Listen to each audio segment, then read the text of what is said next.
जय माता दी, जय मां कामाख्या, जय श्री महाकाल महाराज, जय श्री प्रेतराज महाराज। आज हम बहुत ही गंभीर विषय को लेकर के आए हैं।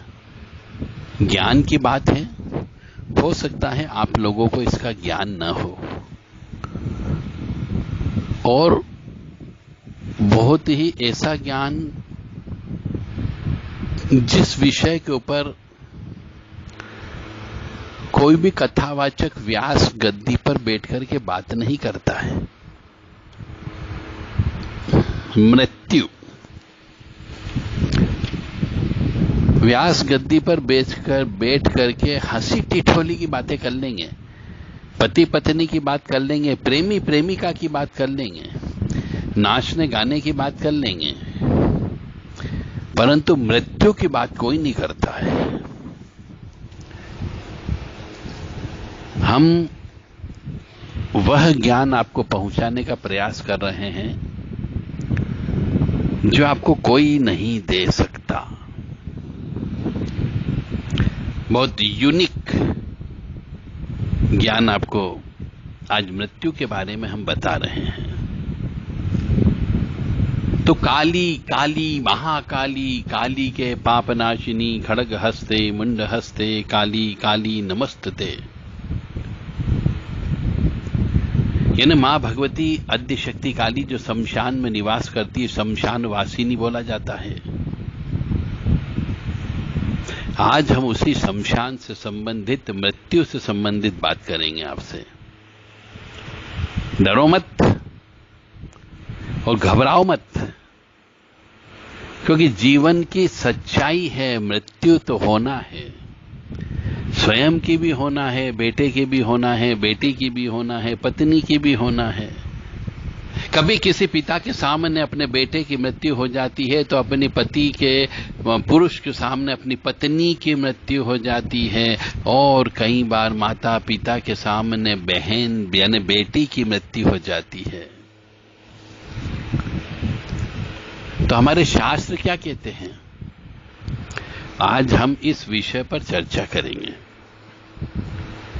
बहुत से व्यक्ति भटक जाते हैं और गलत काम कर बैठते हैं, और फिर वो आत्मा भटकती है, तड़पती है और फिर परेशान करती है। चलते हैं शमशान के अंधेरे रहस्यमय ज्ञान में, हम उजाला करने का प्रयास करते हैं।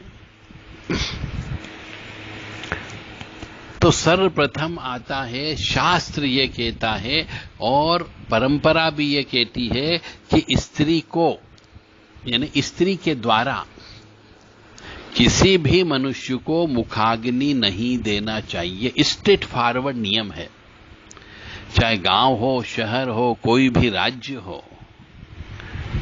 ये ध्यान रखें कि किसी भी महिला के द्वारा या किसी भी स्त्री के द्वारा या किसी भी लड़की के द्वारा किसी का भी अग्नि दाह संस्कार या अंतिम संस्कार नहीं करना चाहिए। कोई तर्क नहीं, कोई वितर्क नहीं, कोई कुतर्क नहीं है। नियम यानी नियम।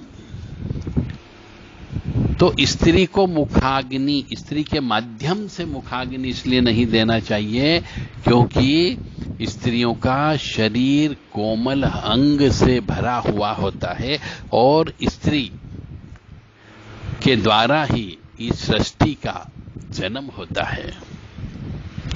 इसलिए स्त्रियों को शास्त्रों में शमशान जाने की मनाही की गई है। अन्य धर्मों में भी स्त्रियों को कब्रिस्तान नहीं जाना चाहिए और नहीं जाती है। कोई अनुमति नहीं है उन्हें शमशान जाने की। परंतु आजकल हम देख रहे हैं, लड़कियां लड़ लेती है अपने पिता को या भाई को मुखाग्नि देने के लिए, और जिसकी वजह से वह आत्मा, यानी स्त्री की आत्मा भी और जिसको मुखाग्नि दी गई उसकी आत्मा भी भयंकर घोर यातना झेलती है। भयंकर घोर यातना झेलती है। जो पाप कर्म उस मनुष्य ने नहीं किया, जो मर गया, उसको भी वह यातना भोगना पड़ती है किसी स्त्री के द्वारा। उस पुरुष को या स्त्री को शमशान में जाकर के यदि स्त्री के द्वारा मुखाग्नि दी गई हो तो। यानी 2 लाइन आप तो याद रख लो, किसी भी महिला के द्वारा, किसी भी स्त्री के द्वारा किसी को भी शमशान में जाकर के अग्नि दाह संस्कार नहीं करना चाहिए, अंतिम संस्कार का कोई भी कार्य नहीं करना चाहिए। अब चूंकि विवाह के बाद लड़कियों का गोत्र बदल जाता है कन्यादान की वजह से, इसलिए भी उनको अंतिम संस्कार करने का अधिकार नहीं है, अपने पिता का, भाई का या किसी का भी। शास्त्र में बिल्कुल स्पष्ट तौर से लिखा हुआ है, नारी को मुखाग्नि देने का अधिकार नहीं है। और यदि वो देती है किसी भी तरीके से लड़ झगड़ करके या समाज के खिलाफ जाकर के या परंपरा के खिलाफ जाकर के, तो उसे उस परम पिता परमात्मा और मां जगत जननी आद्य शक्ति काली, जिसको हम प्रकृति कहते हैं, उसके द्वारा सजा और यातना भोगना पड़ती है।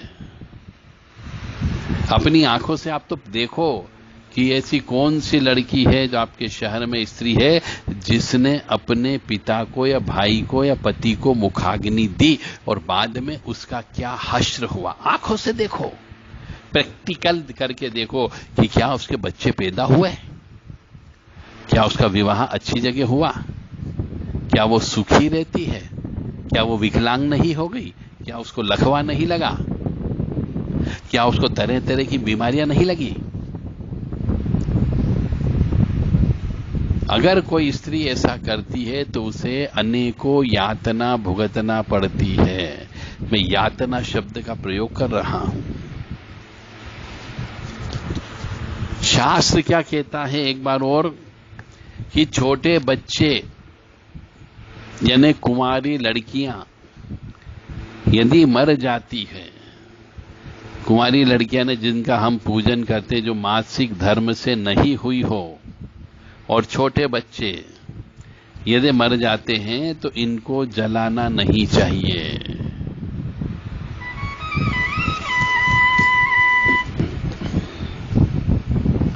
इसीलिए छोटे बच्चे या कुंवारी लड़कियों को मरने के बाद जलाना नहीं चाहिए, इनको गाड़ना चाहिए।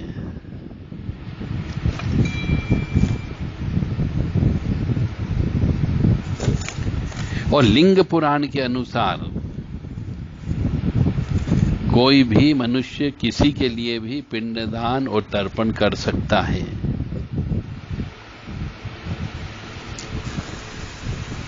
पिता को अपने पुत्र या अपनी बेटी को अग्नि देने का अधिकार नहीं है। बिल्कुल साफ साफ शास्त्र कहता है कि एक पिता अपने बेटे के मरने पर बेटे को मुखाग्नि नहीं देता, क्योंकि उसने उसको पैदा किया है। बेटे का बेटा या घर का कोई भी लड़का मुखाग्नि दे सकता है, पर एक पिता अपने बेटी या बेटे की मृत्यु पर मुखाग्नि नहीं दे सकता। यानी पिता को अपनी लड़की या बेटे का दाह संस्कार करने का अधिकार नहीं होता है। मानो या न मानो, यह पूर्णतः सत्य है। मानोगे तो जीवन में आप सुखी रहोगे और नहीं मानने पर कष्ट की प्राप्ति होगी। जय माता दी, जय मां कामाख्या।